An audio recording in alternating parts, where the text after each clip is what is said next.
Ainda nós temos uma grande tentação de achar que a gente nasce pronto.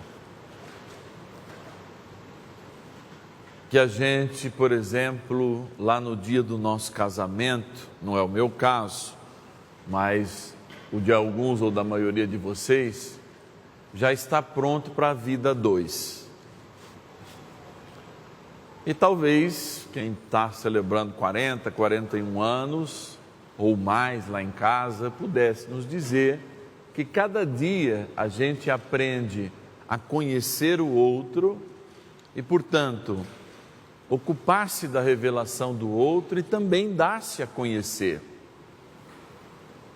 Na verdade, nem mesmo a gente se conhece por inteiro. Se conhecesse por inteiro, poderia se controlar. E muitas vezes não cair em muitos dos pecados que a gente cai, por falta de um conhecimento. Assim, a experiência em Deus, ela não é mais recebida como herança. Hoje, como não foi no tempo de Jesus, diante da diversidade de coisas que nos são oferecidas, nós temos que ficar muito atentos para saber se de fato nós estamos vivendo a experiência com Deus, de Deus e para Deus, ou se estamos vivendo a nossa experiência daquilo que a gente acha que é Deus.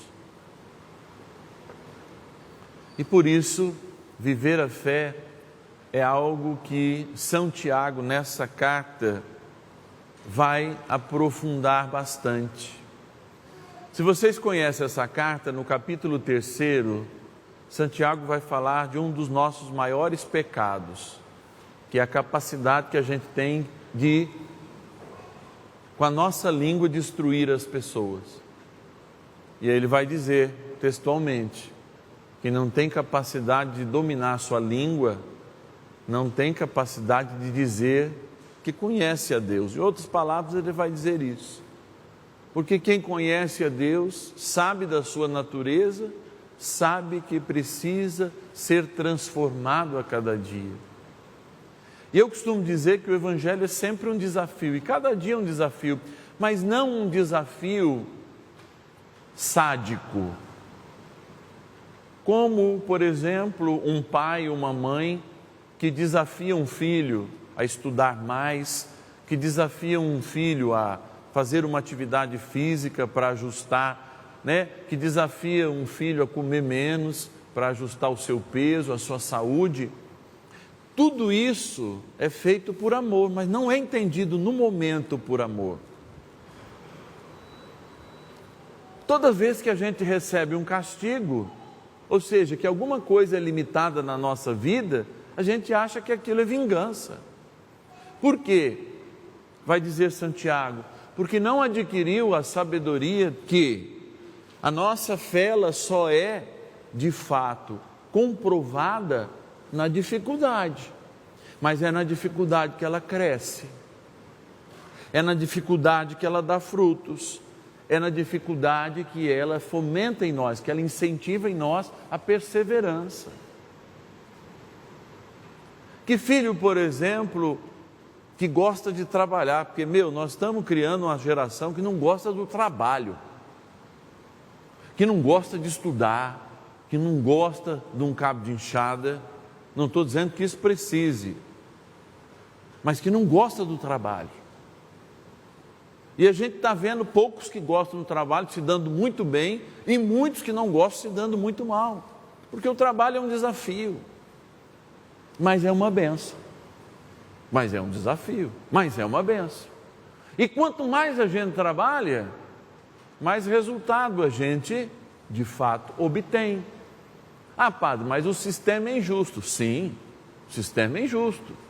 Mas Deus abençoa com justiça aqueles que, transformando as coisas da natureza, põem a mão no arado e vão à frente. Assim é no reino de Deus, assim é na família, assim são em todos os aspectos. Por isso que para mim parece muito simples que, tendo uma noção básica de família, de pais que nasceram, como a maioria de vocês, há mais de 50, 60 anos atrás, que um dia na vida se os filhos estivessem com más companhias, diria: você está de castigo, não vai sair com esse tipo de gente. Na hora, até mesmo você pode ter dito assim: eu acho que esse é um castigo maior do que eu mereço. Mas depois viu que aquilo era bom. Quantas vezes um pai antigamente, nos tempos de antigamente, não virava para uma filha, para um filho, dizendo: olha, ela não é mulher para você, ele não é homem para você, porque não tem a mesma criação que você, não tem o mesmo vigor. E quantas mulheres e homens eu atendo arrependidos por não terem ouvido os pais, e mulheres arrependidas por não ter ouvido seus pais, que diziam o que parecia na época um castigo, desafiaram, mas hoje aprenderam com aquilo. E é isso que São Tiago está dizendo. Por quê? Ele está vivendo um momento muito difícil. Hoje ainda é fácil ser cristão. O máximo que alguém vai apelidar a gente: ó o Carola lá, ó lá, ela de novo ligando na Rede Vida o dia inteiro lá, que eu sei, né, que um filho, às vezes, alguém vai de novo ligado na Rede Vida, assistindo o dia inteiro. Uma hora é o Padre Márcio, outra hora é o Padre Lúcio, outra hora, né, é o Dalcides, etc. O dia inteiro. O máximo de perseguição que a gente escuta é isso. Mas no tempo que nós estamos ouvindo essa carta ser escrita, o ato de uma simples oração poderia condenar a nossa vida à morte. E é por isso que todos eram provados e necessitavam desta comprovação de fé. Por quê? Quem não estava decidido e tinha duas escolhas e duas almas, era justamente aquele que não chegava a lugar nenhum. E aí Jesus vem no Evangelho dizendo o seguinte, antes mesmo desse texto ser escrito: não peçam sinais, mas aprendam hoje, aprendam com o agora, como se fosse um grande sinal e um grande milagre. Mas padre, eu estou doente. Olhe para a sua doença como se fosse um sinal. Aprenda com ela, que se for vontade de Deus, ela vai embora. Se não for, é para que você aprenda com ela. Isso parece algo macabro, é porque nós estamos vivendo agora. Eu perdi pessoas santas na minha vida e vivo falando do pai Toninho aqui, que era casado com uma tia, meus pais, irmã da minha mãe, ali me deixaram praticamente na casa deles durante 16 anos, e eu vi este homem que em certo momento perdeu tudo, em todos os momentos da vida testemunhou, inclusive a minha iniciação à fé, e foi uma pessoa que sofreu durante um ano um câncer horroroso, que tirou a vaidade dele. Era um homem vaidoso, gostava de estar bem perfumado, com o cabelinho penteado, mesmo lá beirando os 80 anos. E durante aqueles momentos de dor, de um câncer do sangue tomava toda a sua coluna e, portanto, pressionava, né? Não era um bico de papagaio, não era uma hérnia, era a pressão de inúmeros pontos. Ele nunca reclamou. Se você fosse visitá-lo, ele podia estar com a dor que fosse. Ele dizia, ele contava uma piada, ele fazia você ficar melhor, porque a gente olhava para ele e ficava chateado. E ele, com meia dúzia de palavras, falava que era o lugar dele e alegrava a gente de algum modo. No dia em que havia uma opção de um tratamento, mas muito invasivo, que o faria entrar num processo muito difícil, que é a químio, na idade avançada. Ele me ensinou a coisa mais linda, porque ele queria que a gente decidisse e o ajudasse na escolha da químio ou não. E eu, minha prima, que eu chamo de irmã, estávamos lá, meio que tentando convencê-lo para que ele tomasse a decisão, que a gente não vestia os calçados deles, para prolongar às vezes a dor, né? Ou para não ter sucesso nenhum, que ele deveria escolher. E a escolha dele, que ele escreveu para o médico na justificativa, que não queria o tratamento, era porque ele queria o céu. Ele queria o céu. E a última palavra dele foi numa sexta-feira à noite, que ele perguntou: filho, eu não vou sarar nesse corpo mesmo, né? Não.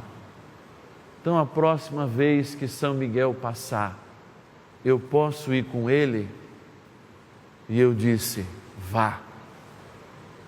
E ele morreu em menos de 20 horas depois. Eu estou dizendo isso de uma experiência pessoal que foi na vida desse sacerdote que dá aula de cuidados paliativos há 20 anos. Iniciamos os grupos numa faculdade de medicina aqui de São José do Rio Preto e já fui inclusive a outras faculdades dar esse curso de cuidados paliativos. Quando os cuidados paliativos chegaram em casa, eu me perguntei: nossa, eu que ajudei tanta gente, ensinei tantos profissionais de saúde a humanizar, fui testado na minha humanidade. Mas eu sei que eu fui testado para lembrar que o céu é o meu lugar. Porque o meu José, como eu chamo o pai Toninho, me ensinou isso, que existe um momento na vida que o céu é o nosso único objetivo e o nosso único lugar. Foi dor? Foi. Eu choro até hoje de saudade? Choro.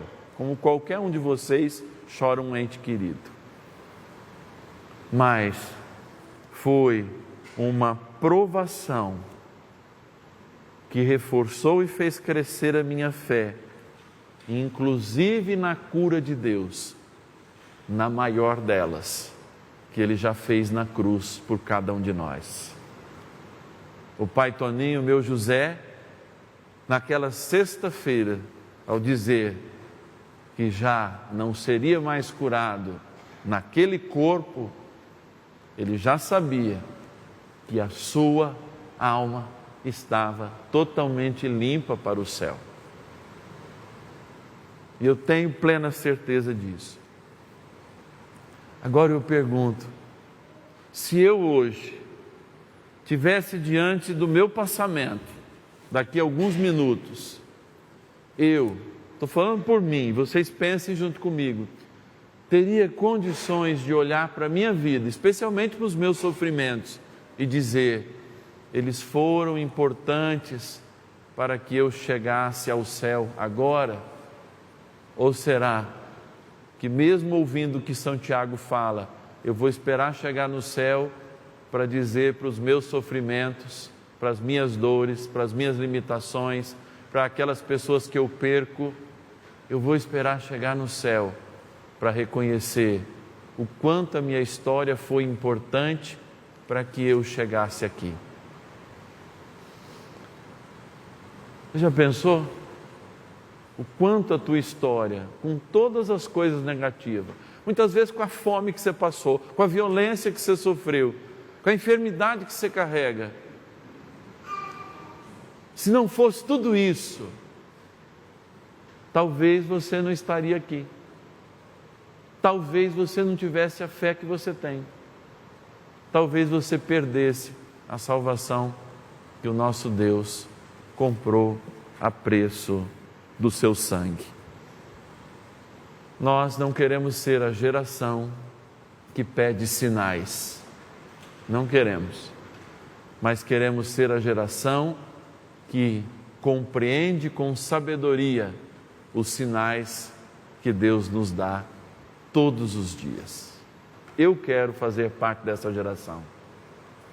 E essa é a geração dos santos, dos verdadeiros adoradores, como naquele diálogo com a samaritana, que adoram em espírito e em verdade, porque Deus não precisa de adoradores, porque já tem todo o céu em sua adoração, mas precisa que nós sejamos esses verdadeiros adoradores, e que dão graças pela vida, porque eu só poderia estar aqui onde eu estou nesse momento, por causa de todas as alegrias, mas também por causa de todos os sofrimentos. E que no céu, cada um de nós possa compreender a necessidade de tanta violência, de tanta dor, de tantas perdas, porque lá a gente vai entender o que isso fez a gente perseverar mais, o que isso fez com que a gente fosse mais perfeito para ter condições de chegar até lá, até o céu. Vamos rezar. Isso não tira a nossa missão de rezar para ter menos sofrimento, não. Porque quanto mais fé, mais perseverança, menos sofrimento a gente precisa ter para ter justamente mais perseverança. Então vamos ser perseverantes. Quando a gente cresce na perseverança, na santidade, nossos sofrimentos são compreendidos de outra maneira e por isso eles diminuem. Não há mais necessidade. A gente já sabe que o céu é o nosso lugar e que aqui na terra não é. Portanto, Deus vai permitir que a gente não goste de ficar aqui mesmo, até o dia que Ele nos chamar e a gente falar assim: acabou tudo, vamos para o céu, reencontrar quem nós amamos e esperar aqueles que um dia ficaram aqui e chegarão também. Louvado seja nosso Senhor Jesus Cristo.